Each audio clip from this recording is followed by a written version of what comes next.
Sistem Necromancer, bab 906 sampai dengan 910. Bab 906 Patung Pahlawan. Kota Kuda. Setelah fregat berlabuh, identitas kepala suku dan tetua kurcaci langsung menyebabkan keributan di asosiasi lokal.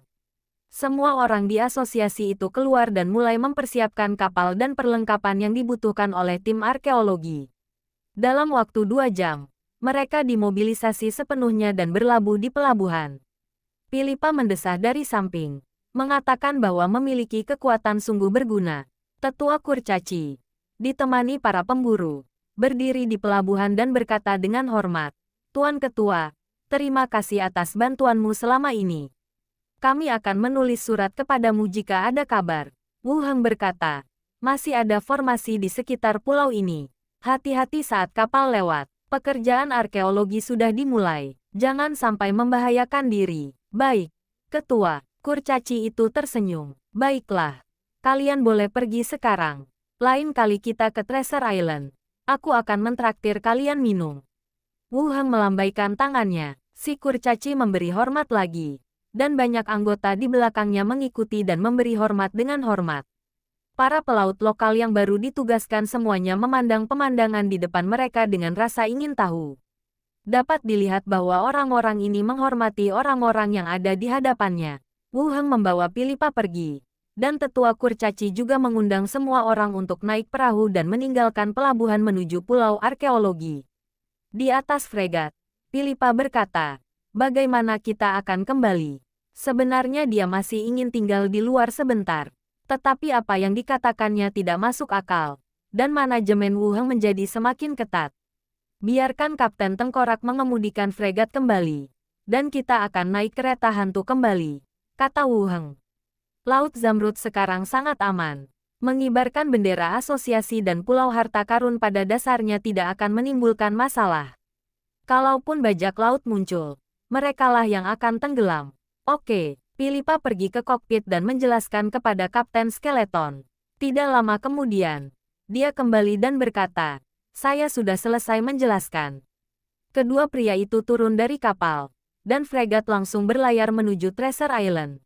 Wu Heng mengajaknya makan sesuatu di kota dan kemudian berjalan-jalan di sepanjang jalan komersial. Lalu dia meninggalkan kota itu dan membuka mantra rumah besar di alam liar. "Masuklah, aku akan membiarkanmu keluar saat kita kembali." "Saya ingin mandi air panas," kata Pilipa. Dengan sebuah pikiran, sebuah pemandian air panas terbuka dibangun di dalam rumah besar itu. Pilipa bersorak dan berkata sambil melepas pakaiannya, "Tutup pintunya. Aku malu sekali." Sihir rumah besar dimatikan. Wu Heng mengenakan topi kondektur kereta, dan kereta hantu muncul. Langsung ke atas, pemandangan muncul di luar jendela dan kereta hantu tiba di Pulau Harta Karun. Wu Heng turun dari kereta dan melihat jam tangannya. Saat itu pukul 10.30 pagi. Kereta hantu lebih nyaman. Sebagian besar waktu yang dihabiskan pada penggalian arkeologi ini terbuang sia-sia di jalan. Dia melepaskan teleportasi dan menghilang. Ketika dia muncul kembali, dia telah kembali ke halaman rumah pemilik pulau. Para penjaga di sekitar semuanya menoleh untuk melihat, dan setelah melihat bahwa itu adalah Wu Heng, mereka menoleh ke belakang dengan suara tulang bergesekan satu sama lain. Wu Heng melepaskan hantu itu dan melambaikan tangannya untuk mengaktifkan mantra mansion. Pilipa keluar bersama burung beo itu, berkata, "Kau sudah kembali. Kereta ini masih cepat." Ketuk-ketuk-ketuk gelombang. Terdengar suara langkah kaki tergesa-gesa, dan keempat pembantu rumah itu berlari keluar dengan wajah gembira. Pilipa tersenyum dan menyambutnya dengan tangan terbuka. "Aku juga merindukan kalian." Para pelayan berjalan, mengelilinginya dan melemparkan diri ke pelukan Wu Heng. "Tuan, Anda akhirnya kembali." Wu Heng menepuk punggung beberapa orang dan berkata, "Dia belum keluar selama beberapa hari. Tapi kalian bicara seolah-olah dia sudah lama pergi." "Aku merindukannya bahkan jika aku keluar seharian," kata Mini genit. Pilipa menyilangkan lengannya dan melengkungkan bibirnya. Sekelompok orang yang lebih mementingkan cinta daripada persahabatan. Setelah mengucapkan beberapa patah kata kepada para pelayan, mereka pun masuk ke ruangan bersama-sama. Mini membantunya menggantung mantelnya di samping. Pada saat ini, Peri kayu Sanara juga turun dari atas dan berkata dengan nada nyonya rumah, "Anda kembali. Baiklah. Kamu akan tidur lagi, kan?" kata Wu Heng sambil tersenyum. "Tidak.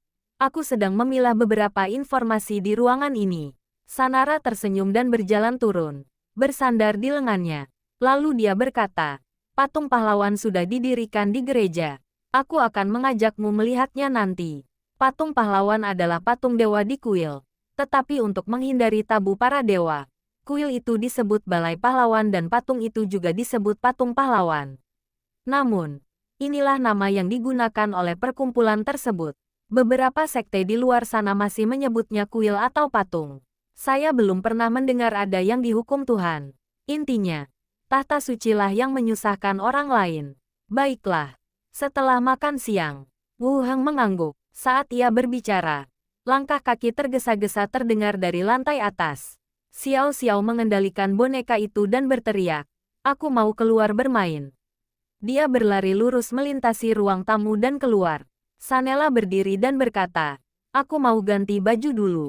Kita langsung ke sana setelah makan malam." Wu Heng memikirkannya dan mengikutinya ke atas. Robert menatap Philippa dan bertanya, "Ceritakan apa yang terjadi setelah kita sampai di pulau itu." Bukankah pria bermata tiga itu juga berambut hitam? Ketika masalah ini disebutkan, yang lain memandangnya dengan rasa ingin tahu. Satu-satunya orang yang pernah melihat warna rambut ini adalah Wu Heng. "Hah, kamu ingat aku sekarang?" Philippa tampak tidak senang. Annette tersenyum dan berkata, "Kami masih lebih suka mendengarkan kisah-kisah Kapten Philippa tentang tindakan heroik seperti itu yang paling mengesankan." "Kau punya penglihatan yang bagus," kata Philippa sambil mencondongkan tubuh ke depan dan melanjutkan. "Menurut sejarah masyarakat Hongwen, orang ini hidup 1.500 tahun yang lalu." 1.500 tahun yang lalu? Bagaimana bisa bertahan begitu lama? Seru Robert. Philippa melanjutkan. Saat Xiao Xiao menemukannya, tubuhnya hanyalah mayat kering. Kamar tidur lantai atas. Wu Heng mengikutinya. Sanela berdiri di depan lemari pakaian. Tangannya berhenti sejenak saat melepas pakaiannya. Ketika melihat Wu Heng masuk, ia mengangkat alisnya dan berkata, "Aku akan turun setelah berganti pakaian. Aku akan menunggumu di sini." Wu Heng duduk di samping. Sanara memutar matanya ke arahnya dan membelakanginya, memperlihatkan punggungnya yang anggun. Tali pengikatnya terlepas dari bahunya yang putih, dan rok panjangnya jatuh ke tanah seperti kelopak bunga, memperlihatkan kulitnya yang seputih salju. Wu Heng mendekat dengan tenang dan dengan lembut melingkarkan lengannya di pinggang ramping dan halusnya dari belakang. Sanara berhenti sejenak, mengangkat sudut mulutnya, dan memperlihatkan senyum yang berkata, "Aku tahu kamu seperti ini." Dia berkata dengan genit, "Apa yang sedang kamu lakukan? Masih ada waktu." Wu Heng mencium leher Sanara lembut. Sanara memejamkan mata, menikmati kelembutan Wu Heng. Dia memiringkan kepalanya sedikit, membiarkan ciuman orang lain tetap di bibirnya dan menanggapi dengan lembut. Keduanya bergerak menuju meja rias. Sanara tanpa sadar, menopang dirinya di atas meja kayu dengan kedua tangan dan sedikit mengangkat pinggangnya. Di cermin perak, ia memantulkan wajahnya yang memerah dan memerah. Wajahnya makin memerah, dan jantungnya makin berdebar-debar. Alihkan kepalamu dan jangan lihat dirimu di cermin. Jadilah kecanduan terhadapnya. Rumah Lilith. Xiao Xiao melompat ke ruang tamu. Lilith menoleh ke arahnya sambil tersenyum penuh kasih. "Kapan kamu kembali?" "Aku baru saja kembali. Paman sedang tidak ada urusan. Jadi aku pergi." Xiao Xiao duduk di sofa dengan santai. Lilith melanjutkan bertanya, "Bagaimana jalan-jalanmu kali ini? Apa kau menemukan sesuatu?" Xiao Xiao berkata, "Ya, itu penemuan besar. Katakan padaku apa yang kau temukan." Lilith menambahkan, "Katakan padaku apa yang pamanmu suruh kau katakan padaku." "Saat kami mendekati pulau itu, pusaran air muncul di laut, dan kami kehilangan 2 kapal sekaligus. Kemudian, setelah kami sampai di pulau itu, kami menemukan sebuah mumi. Mumi itu kemudian hidup kembali dan menjatuhkan semua orang di asosiasi. Paman saya takut dia akan mencapai level 20. Jadi dia dan para kerangka membunuhnya bersama-sama. Sekarang namanya adalah Bubble, yang kuberikan padanya." Xiao Xiao berbicara cepat, membicarakan apapun yang terlintas di benaknya. Lilith mengangkat alisnya. Orang-orang malang di reruntuhan itu. Mungkin level 20. Matanya penuh dengan keterkejutan. Setelah makan siang, keduanya naik kereta ke gereja pusat. Sanela mengeluarkan cermin kecilnya dan melihat bekas ciuman di tulang selangkanya. Ia mengeluh. Apa Philippa tidak mendengarkanmu sepanjang perjalanan ke sini? Dia seperti ini sekarang setelah kita kembali. Siapa yang membuatmu wangi begitu? Kata Wu Heng sambil tersenyum. Sanela mengangkat kerahnya dan melanjutkan. Lain kali, jangan gunakan terlalu banyak tenaga di area yang terlihat. Kita semua profesional. Semuanya akan baik-baik saja nanti. Wu Heng menghibur. Itu juga tidak akan berhasil. Sanara mengerutkan kening. Bagus. Keduanya mengobrol saat kereta tiba di luar gereja. Sambil mengenakan tudung kepala, kedua pria itu keluar dari kereta. Beberapa pengrajin ukir berdiri di pintu. Ketika mereka melihat Sanara turun, mereka langsung maju untuk menyapanya dan membicarakan sesuatu. Sanela mengucapkan beberapa patah kata kepada orang itu dan membawanya ke gereja. Bagian dalamnya masih luas dan terang, dan sinar matahari bersinar melalui jendela kaca patri, menciptakan cahaya dan bayangan warna-warni di tanah. Tidak ada perbedaan dalam dekorasinya dari terakhir kali saya datang. Satu-satunya perbedaan adalah patung pahlawan yang didirikan di tengahnya.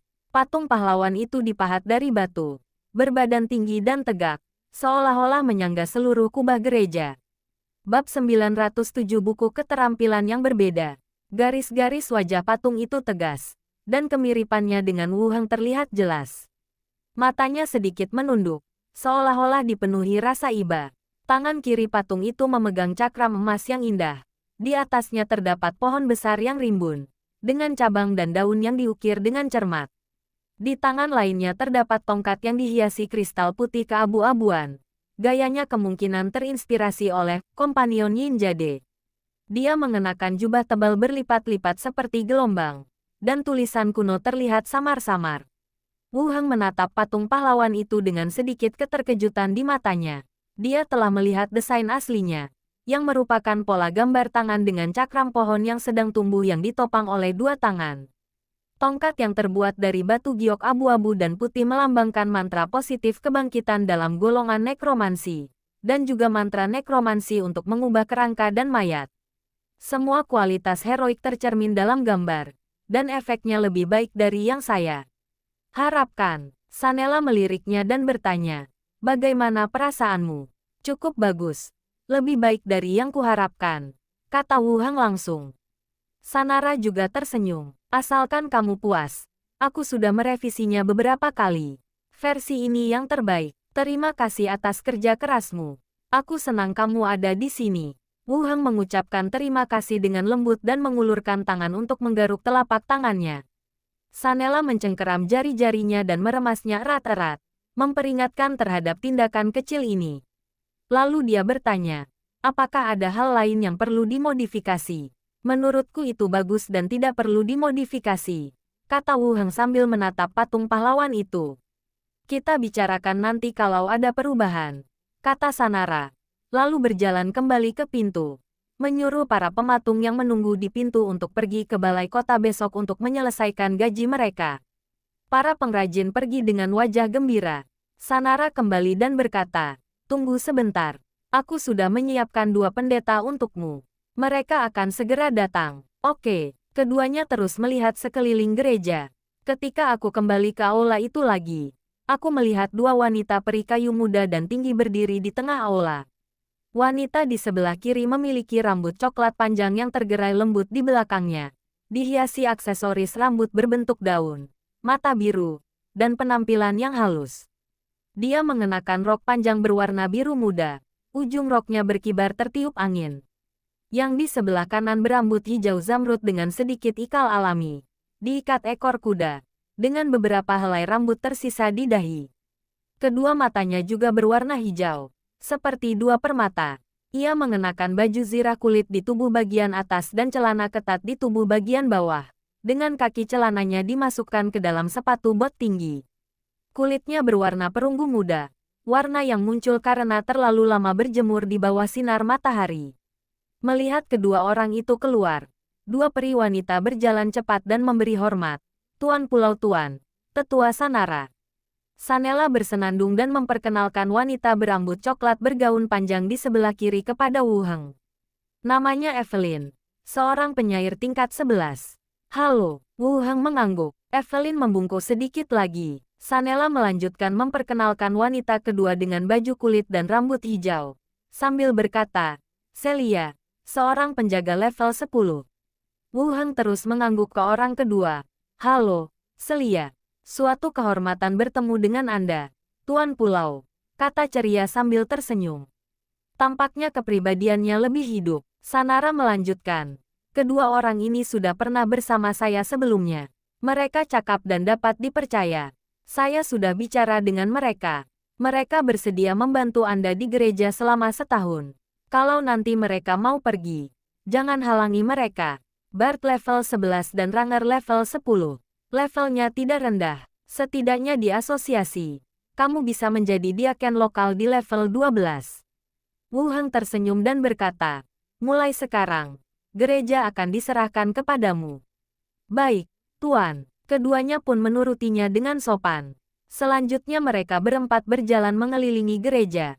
Wu Heng juga menyatakan persyaratannya sendiri.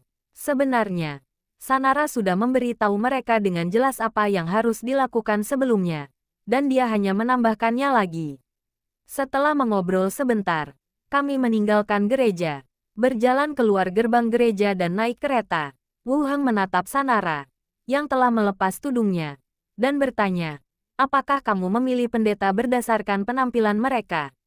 Mengapa kamu tidak puas? Sanara mendongak. Wu Heng berkata, ada rumor di luar sana bahwa aku berselingkuh dengan banyak orang. Fakta bukan gosip. Lanjut Sanara. Aku juga sudah mempertimbangkannya. Profesimu masih memiliki kesan negatif yang melekat di dunia luar. Sekarang setelah kau mendirikan sekte, kau tidak ingin berpihak pada yang kuat. Dua pendeta muda dan cantik akan meringankan beban yang lain. Itu sungguh bijaksana. Peri hutan, wanita muda dan lembut, memang dapat meringankan stereotip ahli nujum. Kau masuk akal. Terima kasih atas kerja kerasmu. Wu Heng menghampiri orang itu dan duduk. Senang mendengarnya. Sanara pun memanfaatkan kesempatan itu untuk bersandar di bahunya. Kereta itu melaju menuju rumah pemilik pulau. Setelah makan malam, para pembantu pergi ke ruang pelatihan untuk berlatih. Wu Heng berpikir sejenak, lalu mengangkat telepon dan menghubungi nomor si Gui.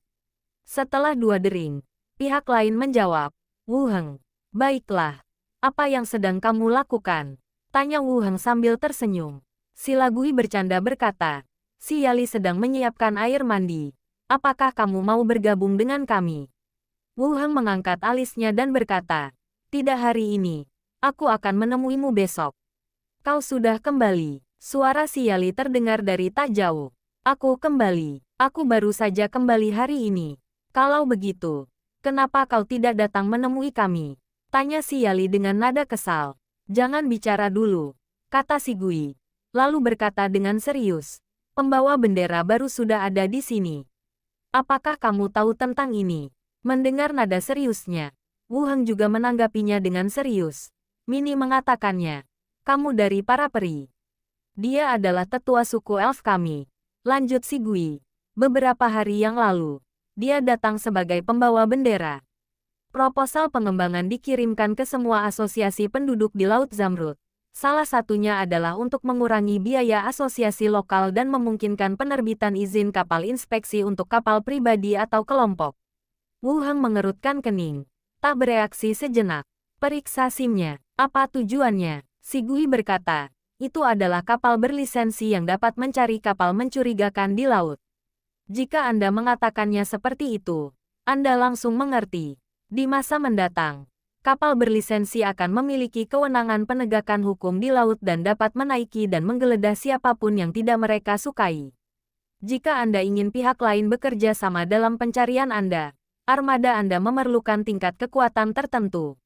Mungkin akan ada armada di laut yang benar-benar dapat memerangi pembajakan dan penyelundupan. Tetapi ada juga kemungkinan sejumlah besar bajak laut berlisensi akan muncul. Izin ini adalah perintah untuk mengirimkan pasukan. Dan siapapun yang punya masalah, akan punya masalah. Ada jaminan asosiasi. Apakah dia tidak mempertimbangkan konsekuensinya? Tanya Wu Heng balik. Saya sudah bicara dengannya tentang hal itu. Tapi dia agak keras kepala, kata si Gui. Begitulah generasi tua. Mereka selalu berpikir cara lama masih efektif. Wu Heng berbaring di sofa dan berpikir sejenak sebelum berkata, jangan khawatir. Semua tempat butuh waktu untuk bereaksi terhadap berita ini. Aku akan membicarakan ini dengan pemimpin Lilith saat aku mengunjunginya besok. Bicaralah dengannya ketika saatnya tiba. Jangan biarkan dia memberi saran secara mendadak, kata si Gui seolah mengeluh. Baiklah, aku akan menghajarnya habis-habisan. Bukan itu masalahnya. Keduanya mengobrol sebentar. Lalu si Gui dan si Yali pergi mandi. Jadi saya menutup telepon dan naik ke atas ke ruang belajar. Dalam penelitian, Xiao Xiao dan dua hantu lainnya sedang menonton versi animasi The Lotus Lantern. Wu Heng membuka pintu dan masuk, tetapi dia hanya meliriknya lalu mengalihkan perhatiannya kembali ke animasi. Dia benar-benar mirip dengan orang yang kita bunuh, tapi tidak sekuat itu, kata Glenda. Benny berkata, Wu Heng mengatakan dia sedang memulihkan kekuatannya, tetapi dia mungkin belum pulih saat itu. Xiao Xiao berkata, lihat. Aku sudah bilang mereka mirip. Mungkin mereka orang yang sama. Kartun itu palsu. Mungkin hanya itu yang dimilikinya. Benny melanjutkan. Bukankah dia sudah tidak berguna sekarang? Wu Heng telah mengubah tubuhnya menjadi kerangka. Lalu anjing itu akan datang untuk membalas dendam pada paman, kata Xiao Xiao sambil tersenyum. Wu Heng meliriknya dan berkata, tepat sekali. Kita bisa menyatukan mereka kembali. Paman sepertinya seorang penjahat. Glinda berkata, ahli nujung. Menurutmu dia begitu baik? Wu Heng mengabaikan mereka dan mengeluarkan 6 buku keterampilan pelat logam dan meletakkannya di atas meja. Melihat dia ingin membaca, hantu ketiga juga melayang ke samping sambil membawa tablet dan mengecilkan volume. Wu Heng juga memfokuskan perhatiannya pada isi buku keterampilan. Teknik Zeyin. Pernyataan pembukaannya adalah bahwa air itu lunak tetapi dapat mengatasi kekerasan. Air seperti cermin saat diam dan seperti gelombang saat bergerak. Tujuan dari teknik Zeyin adalah untuk mengarahkan dan mengendalikan kekuatan ini, menggunakan kelincahan dan kelembapan air untuk digunakan oleh praktisi. Jika seseorang ingin mempelajari seni Zeyin, pertama-tama ia harus memahami secara mendalam hakikat air dan menghargai sifatnya yang senantiasa berubah. Wu Heng mengerutkan kening. Tampaknya dia masih perlu berlatih. Benar sekali. Buku keterampilan normal juga memerlukan pembelajaran dan pemahaman berulang sebelum dapat dipelajari. Saya tidak perlu melakukan itu. Saya dapat membukanya setelah membacanya sekali. Bagian selanjutnya menjelaskan beberapa efek yang dapat dihasilkan setelah praktisi mempelajari teknik ini. Seseorang dapat mengubah air menjadi pisau untuk memotong logam dan batu, memadatkan air menjadi perisai untuk menahan serangan, atau mengubahnya menjadi aliran air untuk mengikat musuh. Wu Heng memikirkan pistol air bertekanan tinggi. Benda ini memotong logam seperti tahu.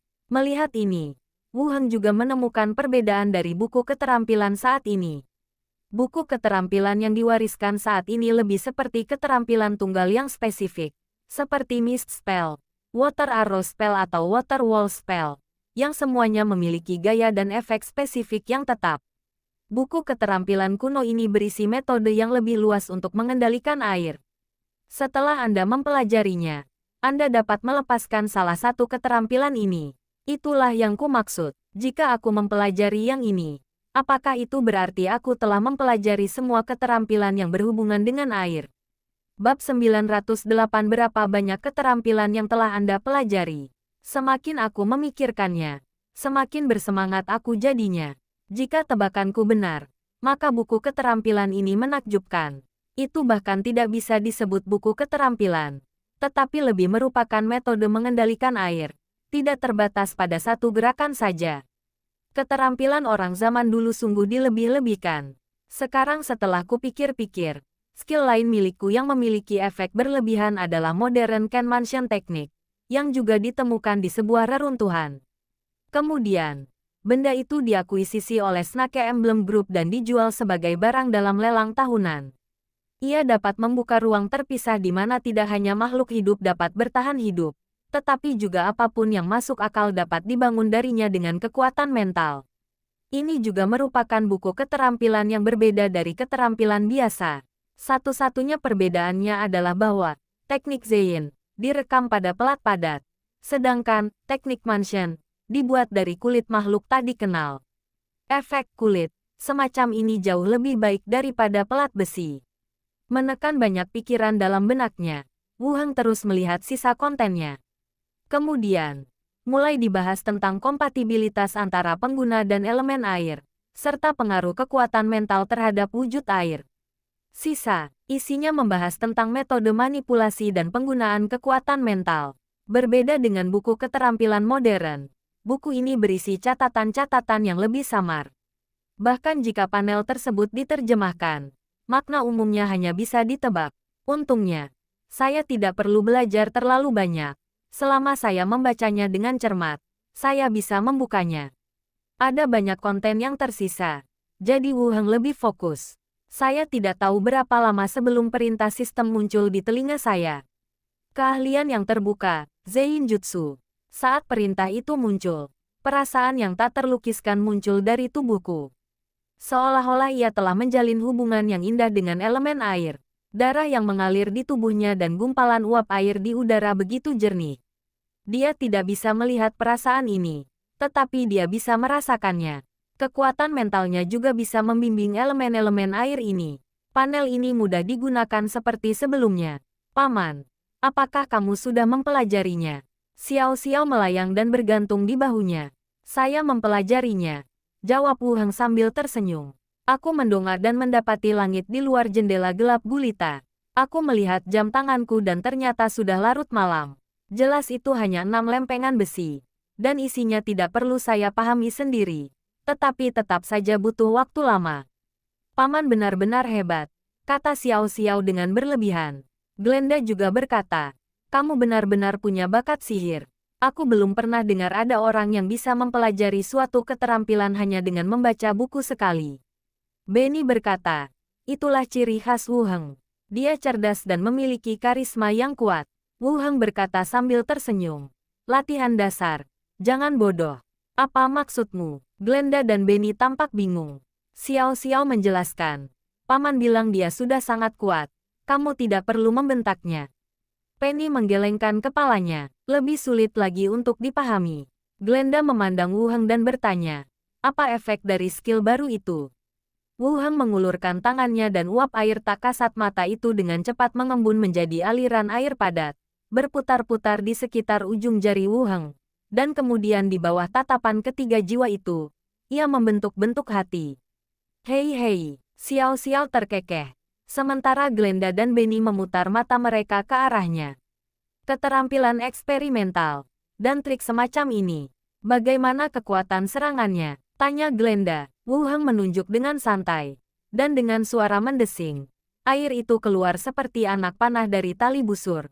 Dan dengan suara ding, sebuah lubang seperti peluru dibor ke panel dinding. Anak panah air, kata Glenda. Desir-desir gelombang. Detik berikutnya, tetesan air yang tak terhitung jumlahnya mengembun dari udara tipis dan melesat ke arah dinding di satu sisi. Dalam sekejap mata, panel dinding itu hancur berkeping-keping seperti sarang lebah, penuh lubang. Kali ini, ketiga hantu itu juga sedikit terkejut. Serangan seintensif itu bisa menyebabkan kerusakan yang cukup besar. Terdengar suara langkah kaki tengkorak di luar pintu. Wu Heng membuka pintu untuk menunjukkan tidak ada yang salah. Ia berkata lagi kepada ketiga hantu itu, ayo, kita keluar dan menguji kemampuan kita. Oke, ketiga hantu itu mengebor ke dalam tubuh. Dan Wu Heng melepaskan teleportasi dan menghilang di tempat. Ketika dia muncul lagi, dia sudah tiba di pantai kosong di tepi laut. Dia melepaskan ketiga hantu itu dan melihat sekeliling. Glenda bertanya, bagaimana kamu akan mencobanya? Coba saja. Wu Heng berjalan langsung ke pantai dan mulai menarik elemen air di laut. Perlahan-lahan, permukaan laut di depan mulai bergejolak hebat, membentuk pusaran berputar. Meskipun tidak sebesar formasi di luar reruntuhan, pusaran tersebut berdiameter puluhan meter. Kemudian, pusaran-pusaran itu dengan cepat menyatu dan berubah menjadi puting. Beliung tebal yang melesat ke angkasa. Penny berseru. Berapa banyak keterampilan yang telah kamu pelajari? Wu Heng tidak menjawab, tetapi terus membiarkan air laut membentuk dinding air yang menjulang tinggi, menyelimuti penjara air batu. Dan beberapa gaya sihir elemen air yang berbeda. Pada saat ini, ketiga hantu itu membelalakan mata mereka. Ini mungkin berarti dia telah mempelajari semua keterampilan yang berhubungan dengan air. Setelah beberapa lama, Xiao Xiao berkata dengan nada yang sangat menyanjung, "Wow, paman benar-benar hebat. Bahkan lebih hebat dari Raja Naga." Glenda juga menyadari apa yang terjadi dan bertanya, plat besi itu merekam begitu banyak keterampilan. Ini efek dari skill kuno. Skill ini memungkinkan pengguna untuk menciptakan efek yang diinginkan berdasarkan daya tarik kekuatan mental. Sekarang setelah aku menjadi pahlawan, efeknya pasti akan lebih baik, jelas Wu Heng. Glenda berseru, keterampilan kuno sungguh menakjubkan. Benny berkata, selamat, Wu Heng. Kamu telah memperoleh keterampilan yang hebat. Selamat, Paman, kata Xiao Xiao juga. Wu Heng tersenyum dan berkata, ini semua berkat semua orang. Ya, aku juga ikut, kata Xiao Xiao bersemangat. Pada saat ini, dua naga kerangka terbang cepat dari kejauhan dan mencari lokasi di mana tornado baru saja terbentuk. Lalu datanglah kapal patroli, mendekat dengan cepat. Karena semua pilotnya hanya kerangka, mereka bahkan tidak menyalakan lampu sorot, dan mereka berlayar di malam hari seperti kapal hantu. Sepertinya kau telah menarik perhatian para kerangka yang berpatroli. Glenda mendongak. Wu Heng berkata, katakan pada kerangka itu, kami akan kembali nanti. Hantu itu terbang keluar dan membiarkan kerangka yang mendekat kembali ke posisinya. Setelah kembali, Wu Heng membawa ketiga hantu dan menggunakan teleportasi untuk kembali ke rumah Tuan Pulau. Pagi-pagi sekali, Wu Heng turun dari atas. Si juru masak kerangka telah menyiapkan sarapan, dan para wanita di rumah itu turun dari lantai atas satu demi satu. Mulai makan, Suster Sanela sudah tidur lagi, kata Minnie sambil tersenyum. Wu Heng berkata, sekarang dia sudah tua, kami tidak berani mengatakan apapun. Cek, tetap saja kau pahlawan, keluh Pilipa sambil duduk di hadapannya. Dia punya kamar di rumah pemilik pulau itu. Terkadang dia tinggal di sana, dan terkadang dia kembali ke kedai minum ibunya. Tak seorang pun memperhatikannya. Jadi Pilipa melanjutkan, mau kemana nanti? Aku ikut saja, aku akan menemui ketua Lilith nanti. Mau ikut denganku? Wu Heng menatapnya sambil makan. Pilipa tersentak mendengar nama Lilith disebut. Mereka berdua tidak sering bertemu. Tetapi mereka berdua tahu bahwa satu sama lain adalah orang yang dingin dan sulit bergaul. Lupakan saja. Aku akan membuatmu mendapat masalah lagi jika aku mengatakan sesuatu yang salah. Lanjut Pilipa. Wu Heng mengangguk dan berkata, kamu tinggal di rumah Tuan Pulau untuk berlatih. Jika kamu bisa menjadi pahlawan di masa depan, kamu tidak perlu khawatir salah bicara. Pilipa melengkungkan bibirnya dan tidak mengatakan apapun. Siapa yang tidak ingin menjadi pahlawan? Namun selama bertahun-tahun, di antara beberapa generasi, satu-satunya pahlawan baru yang muncul adalah Wu Heng. Envier berkata, Tuan, statistik lampu toko akan keluar hari ini. Saya akan mendapatkan hasilnya dan melaporkannya kepada Anda nanti. Masalah dengan lampu toko telah diatasi sebelum saya pergi, dan sekarang saatnya untuk mendapatkan beberapa hasil. Baiklah. Wu Heng mengangguk. Setelah sarapan, para pembantu beristirahat sejenak dan kemudian berangkat ke tempat latihan untuk berlatih. Ketuk-ketuk-ketuk gelombang. Xiao Xiao juga berlari turun dari lantai atas. Paman, kapan Anda akan sampai di sana? Aku akan menelepon dan bertanya apakah itu nyaman. Wu Heng menghubungi nomor Lilith. Telepon berdering beberapa kali, dan suara malas terdengar dari ujung sana. Ada apa? Ketua. Apakah Anda di rumah? Saya akan membawa Xiao Xiao menemui Anda, kata Wu Heng sambil tersenyum. Lilith terdiam selama 2 detik, lalu suaranya kembali dingin saat ia berkata, ayo, kita langsung ke halaman. Nggak perlu keluar. Setelah mengatakan ini, Lilith mendengar suara kepala pelayan datang dari luar jendela. Tuan Wu Heng, Nona muda, Anda. 1. Bab 909 bantu aku mengumpulkan artefak. Lilith berdiri dan berjalan ke jendela, dan melihat Wu Heng dan Xiao Xiao berdiri di halaman, menjelaskan kepada pengurus rumah tangga mereka. Aku sudah meminta mereka untuk datang. Mulai sekarang, dia tinggal teleportasi saja ke sini. Mudah menarik perhatian kalau dia terus-terusan di luar, kata Lilith. Kepala pelayan itu menoleh dan meliriknya, lalu membungkuk dan menjawab, "Ya, Nona." Lilith berkata kepada Wu Heng, "Masuk dan tunggu di ruang tamu sebentar." Wu Heng memasuki ruangan. Xiao Xiao duduk santai di sofa, mengambil remote control, menyalakan TV, dan memutar kartun. "Lebih akrab dari rumahku sendiri," Wu Heng berbisik. "Jangan membuatnya tampak seperti rumahmu sendiri." "Tidak apa-apa. Adikku mengizinkanku melakukannya," kata Xiao Xiao langsung. Kepala pelayan membawakan teh dan kue, dan Lilith turun dari lantai atas dan duduk di samping mereka. Menurut Xiao Xiao, penggalian arkeologi ini tidak berjalan dengan baik. Ada beberapa bahaya di sepanjang jalan. Tapi untungnya tidak terjadi apa-apa dan kami berhasil menemukan lokasi reruntuhannya, kata Wu Heng sambil tersenyum.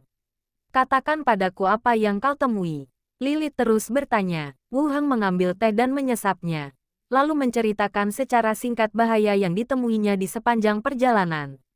Anggota asosiasi terlibat dalam penggalian arkeologi ini, sehingga proses dan hasilnya tidak dapat disembunyikan. Setelah mendengarkan ini, Lilith terus bertanya, "Apakah pria yang menjaga reruntuhan itu berasal dari ras yang sama denganmu?"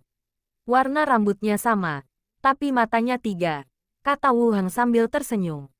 Masalah ini belum dapat diterima. Begitu tim arkeologi menemukan catatan tentang dunia lain, atau secara langsung mencatat informasi yang dapat melakukan perjalanan antara dua dunia, dan menyatakan mereka adalah suatu ras, akan mudah bagi orang untuk mengaitkannya dengan itu. Meskipun kemungkinannya kecil, lebih baik berhati-hati." "Ya," Lilith mengangguk dan melanjutkan. "Apakah senjata itu barang langka?" "Saya rasa itu seharusnya menjadi barang langka. Coba aku lihat." Wu Heng mengeluarkan tombak perunggu. Setelah melihatnya, Lilith mengembalikannya kepadanya dan berkata, "Asosiasi ini dapat membantumu bereksperimen dengan efek dan efek samping artefak ini. Ini akan lebih aman untukmu. Tetapi kerugiannya juga jelas, yaitu karakteristiknya akan terekam. Mudah untuk menunjukkannya, benda-benda aneh sama pentingnya dengan keterampilan, dan digunakan sebagai kartu truf pada saat-saat kritis. Tentu saja, semakin sedikit orang yang mengetahuinya, semakin baik." Wu Heng tersenyum dan berkata, "Aku sudah punya beberapa petunjuk. Aku bisa mencobanya sendiri. Jangan terlalu berani. Efek samping benda ajaib bisa berakibat fatal. Kau mungkin tidak takut karena kau pahlawan, tetapi beberapa efek sampingnya akan membahayakan orang-orang di sekitarmu," Lilith mengingatkan. "Seperti yang Anda ketahui, saya juga telah melakukan beberapa penelitian pada instrumen-instrumen aneh, jadi tidak ada masalah dalam bereksperimen dengan objek-objek aneh." Lilith mengangguk. "Asalkan kau percaya diri." Setelah membahas masalah arkeologi, Wu Heng kembali membahas tujuan perjalanan ini. "Ketua, apakah Anda kenal pembawa bendera baru dari Pulau Harta Karun?" "Elinor adalah salah satu penatua paling awal di asosiasi. Dia cukup serius dengan pekerjaannya. Dia datang mengunjungi saya ketika saya pergi ke pulau itu." Lilith mengucapkan nama orang itu langsung. Wu Heng berkata, "Kemarin, saya menemukan bahwa asosiasi telah mengeluarkan pemberitahuan mengenai arahan pembangunan yang dikeluarkan oleh pembawa bendera. Salah satu isinya memungkinkan asosiasi di seluruh Laut Zamrud untuk mengeluarkan izin inspeksi kepada kapal-kapal swasta, yang memberi mereka wewenang penegakan hukum maritim." "Aku tahu tentang ini," kata Lilith. Mata Wu Heng menyipit, agak terkejut dengan jawaban itu. Lilith melanjutkan, "Dia datang kepada saya dan memberi tahu saya tentang hal ini sebelum pengumuman. Asosiasi dari seluruh negeri telah menghabiskan banyak uang untuk pelayaran dalam beberapa tahun terakhir, dan hanya Treasure Island yang dapat menanggung pengeluaran ini secara normal. Jadi dia berencana untuk melakukannya dengan cara ini. Untuk mengurangi konsumsi di laut." Wu Heng mengangkat alisnya. "Ada alasan yang sah untuk ini," ia berkata langsung. "Jangkauan pelayaran Treasure Island terus berkembang. Mengurangi investasi mereka di bidang ini juga dapat membantu koordinasi dengan angkatan laut di berbagai wilayah. Metode penerbitan izin secara langsung seperti ini hanya akan menyebabkan lebih banyak kekacauan seiring waktu dan melahirkan jenis bajak laut baru. Dia berjanji untuk memperkuat manajemen.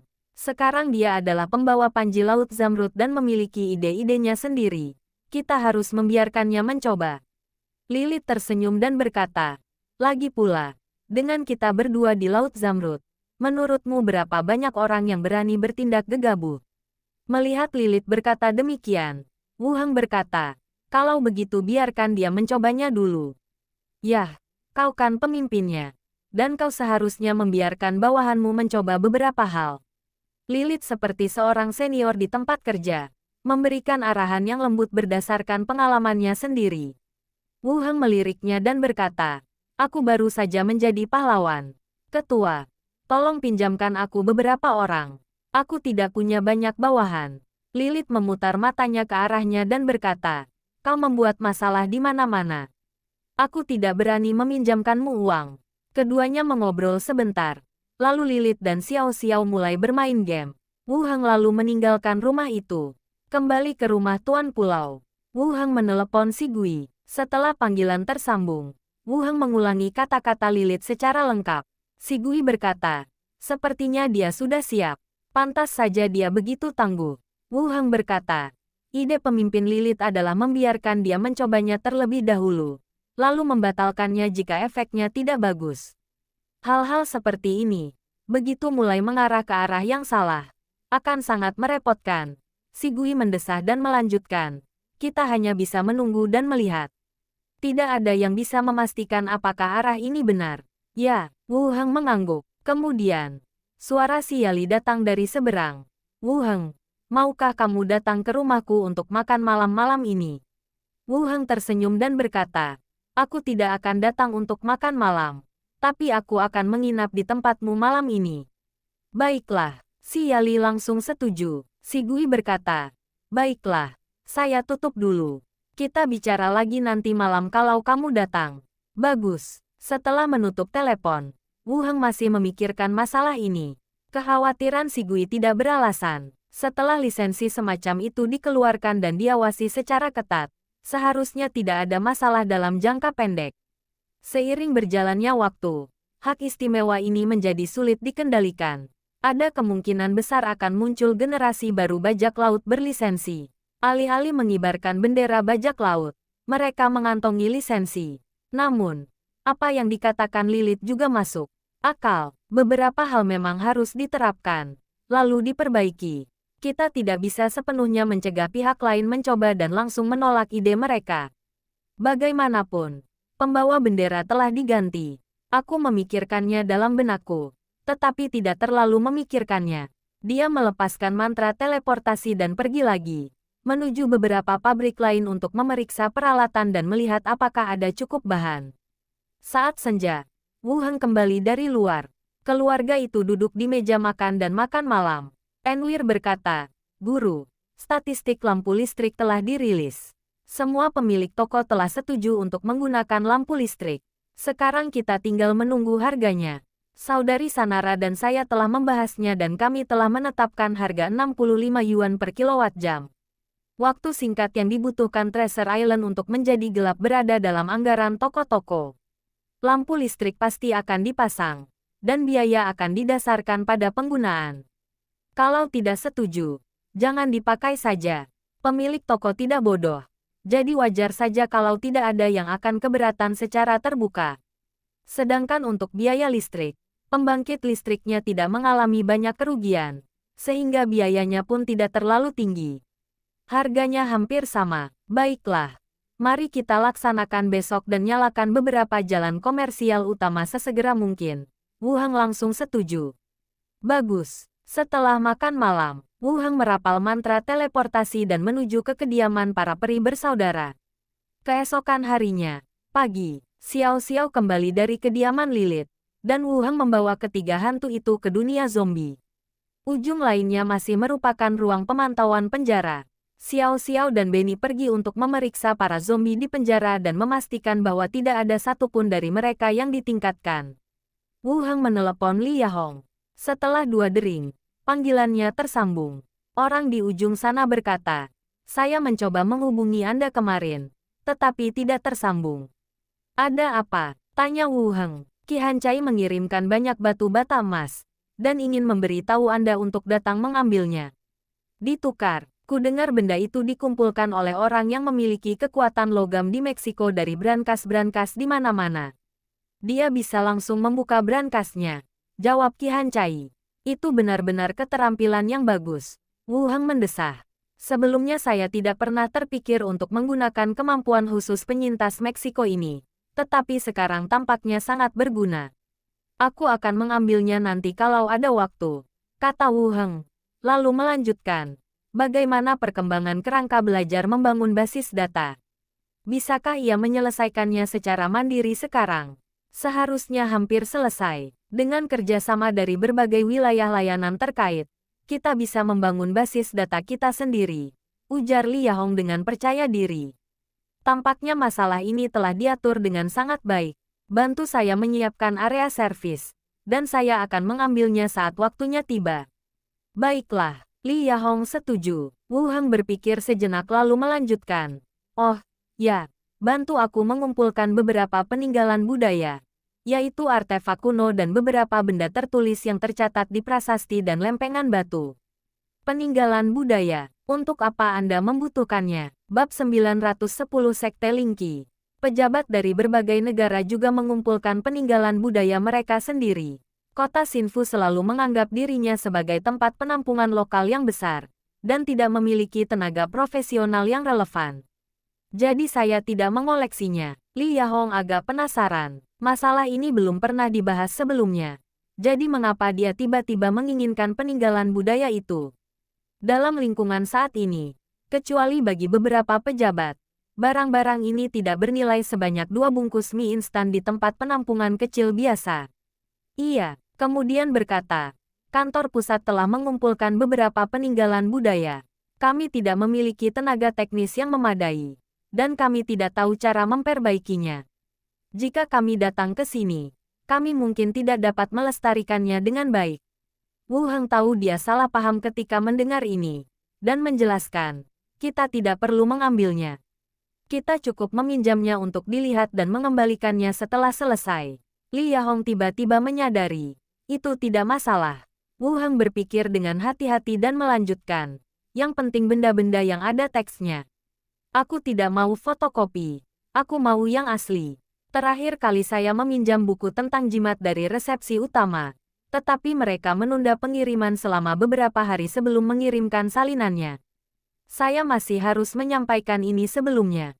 Jika Anda benar-benar telah merekam keterampilan tersebut, Anda mungkin perlu mempertimbangkan untuk menyimpannya. Lagi pula, keterampilan itu masih berguna bagi Anda. Jika Anda meninggalkannya, keterampilan itu hanya akan dianggap sebagai peninggalan budaya." "Saya mengerti. Saya akan membahas masalah ini nanti." Li Yahong langsung setuju. Wu Heng berhenti sejenak, lalu mengalihkan topik kembali ke kerangka dan server yang digunakan untuk membangun basis data. "Di mana semua kerangka yang membangun data sekarang?" "Masih ada di Gaorong. Kalau perlu, aku akan mengatur seseorang untuk membawa kerangkanya dalam 2 hari ke depan." Wu Heng mengangguk. "Ambil saja. Minta Gaorong menyiapkan semua perlengkapan yang kau butuhkan, termasuk server yang kau sebutkan. Aku akan membawa semuanya nanti."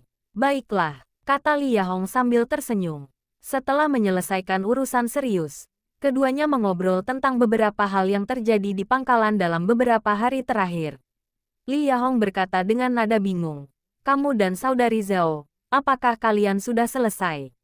Dahi, dengan telepon menempel di telinganya, Wu Heng tanpa sadar melihat sekeliling dan melihat bahwa Xiao Xiao dan Benny telah keluar.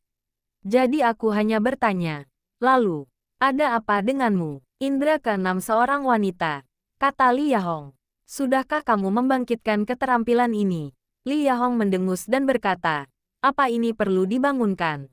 Suster Zhao sudah bicara denganku beberapa hari terakhir ini, membicarakan ini dan itu. Aku tahu ini ada hubungannya denganmu. Apakah kamu baik-baik saja? Apa yang ingin kau katakan tentang hubungan kita?" Li Yahong berhenti sejenak dan berkata, Hubungan kita cukup baik. Aku akan datang menemuimu dalam beberapa hari, kata Wu Heng sambil tersenyum. Li Yahong mengangguk, lalu berkata, saudari Zhao dan aku akan menemanimu nanti. Bagus sekali. Wu Heng mengangkat alisnya. Li Yahong berkata dengan sedikit kesal. Apa yang bisa kulakukan? Orangku sedang menjaga setumpuk kerangka dan tidak mau datang menemuiku. Aku tidak akan datang kalau tidak melakukan sesuatu yang mewah. Baiklah. Ini akan berakhir dalam beberapa hari. Keluhan ini sungguh tidak adil, kata Wu Heng bercanda. Baiklah. Saya akan pergi dan berkomunikasi dengan kantor pusat mengenai peninggalan budaya itu. Kami akan bicara lagi saat Anda datang beberapa hari lagi, kata Li Yahong. Wu Heng setuju dan menutup telepon. Setelah menutup telepon, Glenda terbang mendekat, berkata, dapatkah Anda memastikan bahwa peninggalan budaya di sini juga memiliki keterampilan? Aku tidak yakin, tapi aku pernah membaca beberapa berita arkeologi sebelumnya, dan mereka selalu menemukan artefak yang diukir dengan peninggalan budaya di makam-makam kuno. Wu Heng melanjutkan, mari kita coba keberuntungan kita.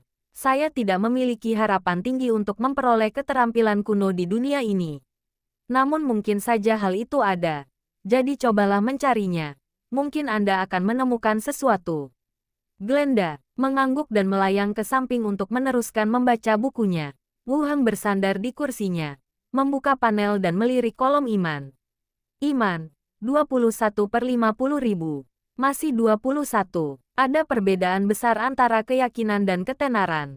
Ketenaran diperoleh melalui rumor atau barang yang dijual di Treasure Island, yang memungkinkan lebih banyak orang mengenal Anda. Kepercayaan bahkan lebih sulit diperoleh. Mengenai 21 poin saya sendiri, saya merasa ada beberapa yang diberikan oleh pembantu saya dan beberapa orang di pangkalan. Masih ada jalan panjang yang harus ditempuh untuk memenuhi persyaratan peningkatan. Pembangunan gereja saya sendiri tidak bisa ditunda lagi. Jelas mustahil untuk sepenuhnya siap. Anda dapat memulainya terlebih dahulu dan kemudian melakukan perbaikan secara bertahap. Juga, perekrutan profesional tingkat tinggi. Ketika tiba saatnya membangun gereja, Anda akan membutuhkan beberapa talenta yang relevan di bawah komando Anda. Mustahil untuk mengerahkan semua orang untuk menyebarkan iman. Anda dapat menggunakan reputasi Anda untuk merekrut beberapa profesional tingkat tinggi. Dan yang terpenting, mereka harus dapat dipercaya. Jangan merekrut mereka yang dikirim. Mereka semua adalah mata-mata yang diatur oleh kekuatan lain. Adapun dunia Sanghu, mereka tidak lagi memiliki pengalaman dalam membunuh Sanghu. Dan fokus utama mereka masih mempopulerkan teknologi modern di dunia lain. Peralatan modern masih memainkan peran penting. Salah satu alasan utama Lilith bisa tinggal di Treasure Island adalah karena Treasure Island lebih nyaman untuk ditinggali. Ada AC, lampu listrik, dan konsol permainan video. Semuanya adalah hal baru yang belum pernah dilihat oleh orang-orang dari dunia lain. Kita bisa terus memperkenalkan beberapa hal, seperti internet dan video pendek, serta pertengkaran daring antara kaum pagan dan Vatikan. Menarik untuk dipikirkan, dari segi kekuatan militer, kita bisa membawa rudal. Setelah satelit diluncurkan, persyaratan untuk penentuan posisi yang tepat terpenuhi. Dan rudal juga dapat mengerahkan kekuatannya dari jarak jauh. Pahlawan tidak takut mati. Bagaimana mungkin bawahan dan klannya tidak takut mati? Memiliki lebih banyak sarana bukanlah hal yang buruk. Setelah duduk di kursi dan berpikir sejenak, Xiao Xiao berlari kembali sambil membawa boneka itu. Dengan kepingan salju yang menggantung di tubuhnya. Paman, di luar sedang turun salju. Kamu berlari di luar bahkan saat sedang turun salju. Wu Heng membantunya membersihkan butiran salju di tubuhnya. Aku pernah perang bola salju dengan Suster Benny, kata Xiao Xiao. Wu Heng melirik Benny yang melayang di sampingnya dan bertanya, bagaimana kita melawan Benny? Suster Benny memimpin para kerangka, dan aku juga punya beberapa kerangka di pihakku. Pertarungannya sangat sengit, kata Xiao Xiao bersemangat. Glenda juga menoleh sambil tersenyum. Bagi orang dewasa, menjadi hantu memang agak menyedihkan, dan hanya di Xiao Xiao saja. Tidak ada yang salah dengan kemampuan merasakan hantu. Penny tersenyum dan berkata, setelah bonekaku selesai dibuat, aku juga bisa ikut bertempur. Balasan dari Dalang seharusnya sudah sampai. Jangan khawatir, kata Wu Heng. Ya, Benny mengangguk. Setelah membersihkan salju dari Xiao Xiao, Wu Heng melanjutkan. Baiklah, ayo kembali dulu. Pelarian kecil dari boneka. Wu Heng memasukkan boneka itu ke dalam cincin luar angkasa. Dan ketiga hantu itu juga memasuki tubuhnya. Buka gerbang dan kembali ke Treasure Island. Kota Lopez. Di ruang konferensi Snake Emblem Group yang didekorasi mewah. Cahaya senja bersinar melalui jendela dan menuju meja konferensi oval yang panjang. Para pimpinan kelompok keuangan dari seluruh Laut Zamrud duduk tegak dengan ekspresi serius. Yang pertama, seorang lelaki tua kurus berjubah abu-abu putih, berkata dengan suara rendah. Letili ingin mengadakan lelang ini di Treasure Island. Semuanya, silakan sampaikan pendapat kalian. Lelang tahunan merupakan acara penutupan yang sangat penting di setiap daerah. Apakah acara tersebut dapat diselenggarakan dengan sukses tergantung pada sumber daya selanjutnya dan promosi umum. Grup Lambang Ular berbeda dengan asosiasi. Lowongannya tidak terlalu banyak. Jika kinerjamu buruk, kamu akan digantikan. Sebaliknya, jika kinerjamu baik, statusmu akan meningkat lebih cepat. Apalagi beredar kabar di luar bahwa pemimpin kita sedang memeriksa berbagai tempat. Kita harus menyikapinya dengan serius. Seseorang berbisik. Saya rasa risikonya terlalu besar. Sejak Master Pulau Wu Heng pergi ke Pulau Harta Karun, dia terus-menerus dibicarakan. Kehebohan yang berlebihan juga berarti melihat banyak penyebaran yang tak terkendali. Saya juga mendengar bahwa Vatikan telah memperingatkan semua kamar dagang dan armada yang berurusan dengan Treasure Island. Meskipun mereka telah menyetujui pelelangan kami di pulau itu, mereka tidak menutup kemungkinan untuk menyeret kami bersama mereka. Orang lain berkata, agak mengada-ada untuk menyeretnya ke dalam masalah ini, tapi masih mungkin untuk memanfaatkan kesempatan ini untuk mengubah situasi di Pulau Harta Karun. Rosten, ceritakan situasinya. Duduk di kursi ketiga di sebelah kanan adalah seorang pria kurus setengah baya dengan mata sipit. Rosten, Kepala Konsorsium Pulau Harta Karun. Rosten berkata dengan tenang, Pulau Harta Karun telah berkembang sangat pesat dalam 2 tahun terakhir. Wu Heng telah menjadi pemimpinnya, dan pemimpin konsorsium lain, Lilith, juga berada di pulau itu. Agak lucu untuk mengatakannya, bukan dia yang menyarankan mengadakan lelang di Treasure Island, tetapi di Lopez City, yang berjarak 5 hari perjalanan. Tentu saja, ini ada hubungannya dengan pendirian awalnya. Konsorsium di pulau itu tidak dianggap serius oleh Treasure Island. Namun Treasure Island berkembang semakin baik, dan dia juga berharap untuk meraih hasil yang baik. Posisinya membaik sepenuhnya dan saya duduk di posisi ketiga. Ketika yang lain mendengar bahwa ada pemimpin lain di pulau itu, mereka semua mengangkat alis dan menghentikan bisikan-bisikan mereka. Rosten melanjutkan. Ku dengar pemimpin kurcaci itu juga berencana menetap di pulau itu, tapi ini hanya rumor. Lilith memang sudah tinggal di pulau itu selama ini. Wow, 3 pahlawan berkumpul di satu pulau kecil. Menurutku mengadakan lelang di Treasure Island terlalu berisiko. Ku dengar pemimpin Lilith sangat dingin dan acuh tak acuh. Dia mengasingkan semua anggota suku yang menentangnya di tahun-tahun awal. Kita akan terjebak jika pergi ke sana. Saya pikir akan lebih baik jika pelelangan diadakan di atas kapal seperti biasa. Yah, ini sudah hampir akhir tahun.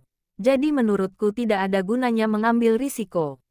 Saat semua orang sedang berbicara, tetua berjubah yang memimpin memandang Letili, yang berada di posisi pertama di sebelah kiri, dan berkata, Letili, aku ingin mendengar pendapatmu. Statusnya naik cepat dalam waktu 1 tahun. Dari posisi tengah, ia bergerak maju hingga ke posisi pertama di sebelahnya. Tak seorang pun akan percaya bahwa dia tidak mempunyai kesempatan. Letili mengenakan setelan jas merah ketat, bagaikan api yang menyala-nyala, dan sangat menarik perhatian di seluruh ruangan bernuansa dingin itu. Dia melihat sekeliling dan berkata dengan sungguh-sungguh, saya mengerti kekhawatiran Anda, tetapi kapan konsorsium pernah mundur karena takut akan risiko? Pulau Harta Karun terletak di tengah Laut Zamrud, menjadikannya lokasi yang paling cocok untuk pelelangan. Dan jangan lupa, semuanya, siapa yang memiliki keputusan akhir tentang rute Laut Zamrud. Jika kita ingin mengadakan pelelangan di laut, kita perlu persetujuan dari pemilik pulau. Sambil sedikit mencondongkan tubuh ke depan, ia melanjutkan, Yang lebih penting, saya bisa berkirim surat langsung dengan kepala Pulau Wuheng. Beliau bisa menjamin keselamatan kita, dan surat kabar juga bisa memberitakan kita sebelumnya. Mata semua orang menunjukkan keterkejutan dan kecemburuan. Dia dapat berkomunikasi langsung dengan sang pahlawan. Ternyata dia memiliki seseorang yang mendukungnya. Selain itu, yang lain juga menyadari adanya masalah lain, yaitu insiden di rute Laut Zamrud yang disebutkan di atas. Treasure Island memiliki hak pelayaran yang lebih besar. Jadi jika Anda ingin mengadakan lelang di laut, Anda tetap harus memberitahu pihak lain terlebih dahulu. Pria tua pertama mengelus jenggotnya dan berkata sambil tersenyum. Letili, bisakah kau menjamin tidak akan ada masalah dengan lelang Pulau Harta Karun? Gunakan identitasmu sebagai jaminan. Letili mengepalkan jari-jarinya di bawah meja, tetapi senyumnya tetap tersungging. Bisa, tapi Ketua Wuheng juga perlu membayar sewa tempat dan keamanan. Memang seharusnya begitu. Berapa banyak yang dia butuhkan? Mata Letili menyipit. 40% dari keuntungan. Mata semua orang terbelalak. Itu agak berlebihan. Ya, belum pernah ada saat di mana begitu banyak yang diberikan. Letili berkata, uang sebanyak ini terlalu banyak untuk meminta perlindungan dari seorang pahlawan. Apa menurutmu itu terlalu banyak? Menurutku itu tawaran yang bagus. Pria tua itu menyipitkan matanya dan berkata, paling banyak 30%. Kau bisa membicarakannya dengan pahlawan Wuheng. Letili tersenyum dan berkata, kalau 30, aku bisa setuju untuknya. Semuanya, kembali dan bersiap. Angka yang disebutkannya dalam suratnya kepada Wuheng adalah 5%. Tetapi hari ini, tampaknya kecuali singa berbicara, orang-orang ini selalu merasa telah menderita kerugian. Sekarang dia langsung meminta 30%. Lagi pula, dia sudah menghasilkan banyak uang dari Wuheng. Paling buruk, dia bisa saja membayarnya kembali. Tapi orang-orang ini harus menanggung akibatnya. Orang tua itu memandang yang lain dan berkata, semuanya, silakan sampaikan ide kalian. Saya tidak keberatan, karena kita harus menyapa pihak lain saat mengadakan lelang di laut. Mungkin lebih baik diadakan di Pulau Harta Karun. Tidak masalah bagiku. Pria tua itu mengangguk dan berkata kepada Letili, tulislah surat untuk pahlawan Wuheng. Lelang tahun ini akan diadakan di Pulau Harta Karun. Pertemuan berakhir dan semua orang meninggalkan ruangan. Saya akan segera naik perahu kembali untuk mempersiapkan lelang berikutnya. Di pintu masuk, sutradara Treasure Island, Rosten, mempercepat langkahnya dan menyusul Letili. Ia tersenyum dan berkata, Nona Letili. Letili melirik orang lain dan berkata, Tuan Rosten, ada apa? Kamu punya hubungan baik dengan Wu Hengying. Tidak buruk. Rosten tersenyum canggung. Ada kesalahpahaman antara aku dan Wu Hengying Qiong. Kalau sempat, tolong bantu aku menjelaskan beberapa patah kata. Terakhir kali Letili mendengar Wu Heng membicarakannya adalah saat pertempuran dengan bajak laut. Konsorsium lokal berpihak pada para bajak laut. Karena alasan inilah saya menerima banyak pesanan dari Wuheng. Dalam arti tertentu, dia adalah dermawan saya. Letili tersenyum dan berkata, jika aku punya kesempatan, aku akan melakukannya. Terima kasih. Rosten mengucapkan terima kasih kepadanya dengan tulus. Rumah besar pemilik pulau. Setelah makan malam, Wuheng kembali ke ruang kerjanya. Xiao Xiao tidak ada di kamar, dan dua hantu lainnya masih tinggal di rumah. Glinda terbang mendekat dan berkata, aku sudah menulis doktrinnya untukmu. Aku benar-benar tidak begitu paham tentang hal ini. Saat dia berbicara, beberapa lembar kertas beterbangan. Setelah kembali dari dunia zombie, Wuheng mendesaknya untuk terus meningkatkan doktrin, dan bahkan mengeluarkan doktrin Vatikan dan memintanya untuk menyalinnya. Pendek kata, tulis saja dulu. Tidak peduli apakah itu berguna atau ada yang membacanya. Asalkan terlihat seperti itu, tidak apa-apa. Wuheng duduk di samping, dan ketel menuangkan segelas air dari udara tipis, lalu terbang ke meja samping. Saya juga mengambil doktrin tersebut dan melihat isi di atas. Kitab Suci Pencerahan Spiritual. 1. Teori Dominasi Pahlawan. Satu-satunya pahlawan Wuheng yang hebat mengendalikan situasi secara keseluruhan. Dengan kekuatannya yang misterius, ia menciptakan tatanan kehidupan dan kematian dan merupakan akar segala sesuatu di dunia. Dia memiliki 3 identitas saat datang ke dunia. Dewa Kematian, yang merencanakan aturan siklus kehidupan dan kematian dengan otoritas tertinggi. Tuhan kehidupan datang ke dunia untuk memberikan kehidupan dan kemajuan bagi semua makhluk, membimbing mereka untuk menggunakan kekuatan mereka dan naik ke tingkat yang lebih tinggi. Roh inspirasi dan Roh Kudus menjelajahi dunia, menerangi pikiran orang-orang percaya dan membimbing mereka untuk mengikuti ajaran-ajarannya. Ketiganya adalah satu dan sama, membentuk sang guru heroik yang agung. 2. Kehidupan dan keselamatan. Manusia aktif di bawah sinar matahari. Hidup, karir, dan penebusan. Manusia beraktivitas di bawah sinar matahari, sementara para elf menjelajahi hutan rahasia. Setiap kehidupan ditandai dengan tanda unik sejak lahir dan memiliki hak yang sama. Marilah kita menjadikan kitab suci wahyu rohani sebagai pedoman hidup kita dan mengamalkannya dengan benar dalam kehidupan kita.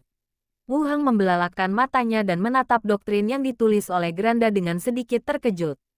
Bagaimana? Tanya Glenda penasaran. Tulisannya bagus sekali. Aku tidak menyangka aku sehebat ini, kata Wu Heng terkejut. Kamu nakal sekali. Xiao Xiao sudah belajar hal-hal buruk darimu, kata Glenda. Tetapi dia tetap senang karena pihak lain menyetujui tulisannya. Wu Heng mengedipkan mata padanya dan berkata, benarkah? Tulisannya bagus sekali. Akan kugunakan. Mulai sekarang, aku akan mengangkatmu sebagai uskup agung, pengurus pribadi sekte kita. Kau payah. Glenda memutar bola matanya ke arahnya. Kalau begitu biar aku tulis ulang saja. Ya, Wu Heng mengembalikan doktrin itu padanya. Ketika hari mulai gelap, kakek selesai menyalin dan Wu Heng meminta tengkorak untuk mengikatnya. Aku pun kembali ke kamarku untuk beristirahat. Keesokan harinya, pagi, kedai layar emas, koran-koran baru mulai dijual, dan pelanggan mulai berdatangan ke pub, secara bertahap memenuhi kursi-kursi di lantai pertama. Orang-orang berbicara dan tertawa keras, dan suara dentingan gelas bercampur dengan percakapan yang riuh. Pada saat ini, sesosok yang mengenakan jubah brokat biru dengan pola-pola indah yang disulam di kerah dan manset muncul di depan semua orang. Saban, penyair Treasure Island menjadi terkenal di pulau itu karena adaptasi drama panggungnya. Saat ini, sudah jarang terlihat di tempat-tempat seperti pub. Tuan Saban, apakah Anda di sini untuk membaca koran hari ini? Seseorang bertanya. Saban tersenyum dan mengangguk, lalu berjalan ke depan podium. Ia berdeham. Suaranya yang unik dan memikat menembus hiruk-pikuk para pengunjung. Seperti biasa, mari kita mulai dengan informasi di koran. Informasi ini cukup istimewa dan berkaitan erat dengan kita. Kedai itu hening. Saban membuka koran dan membaca. Toko-toko di sepanjang 3 jalan komersial mercusuar Pulau Harta Karun telah dipasangi kabel dan akan segera dialiri listrik penuh dengan lampu listrik di toko-toko. Saat item pertama dibacakan, semua orang mulai mendiskusikannya. Lampu listrik itu lampu jalan, kan? Bisa dipakai di toko. Jadi, tokonya bakal buka sepanjang malam. Siapa sih yang ke sana? Larut malam begini. Tutup saja kalau tidak ada yang pergi.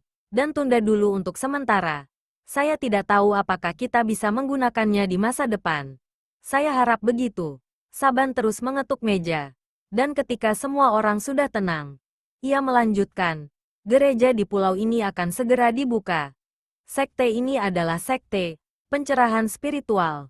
Dan keyakinannya adalah kepada Tuhan yang mengendalikan hidup dan mati. Kepala Wu Heng, wah gelombang. Begitu kata-kata itu terucap, kedai itu meledak. Sekte pemilik pulau.